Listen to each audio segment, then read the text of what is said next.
Start recording. Start recording. Welcome to another video tutorial. Today we're going to be looking at Dirt Rally 2.0 for the CAMMUS wheelbase. Right here.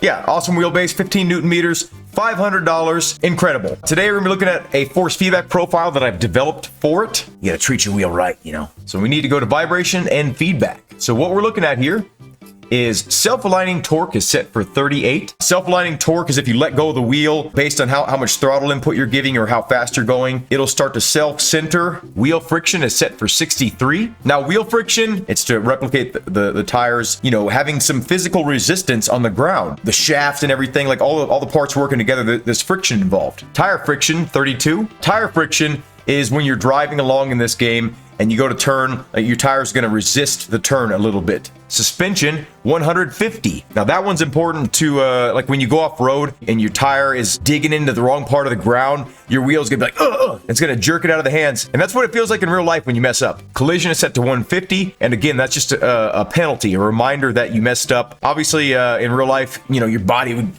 go forward or however you hit it, you know, sideways or something like that. You'd have a real life penalty with your full body, but we can't replicate that 100%, especially if you don't have full motion. So in place of that, I just made it to where the wheel jerks around in your hand like crazy. Steering center force is set for 150. And that's so on the first part of the stage, when you just started up, it'll like whip around to point you in the right direction, because a lot of times if your wheel's like kind of sideways or if it's turned and you think you're going straight, you're going to turn really hard to the left or to the right and you're going to crash into something immediately. So in advanced settings, I have it set for steering linearity 0, steering dead zone 1, and that's important. Don't have it set too high because it's going to make it feel horrible if it's set too high. Steering saturation is set to 100.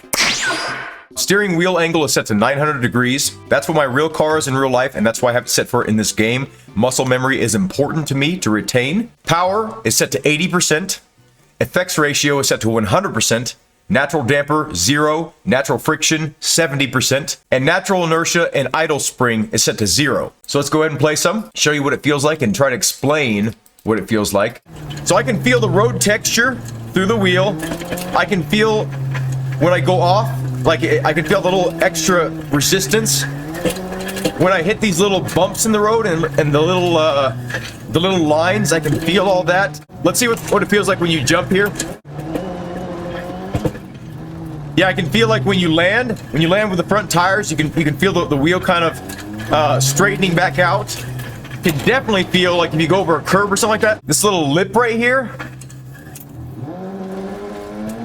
you can feel it very clearly.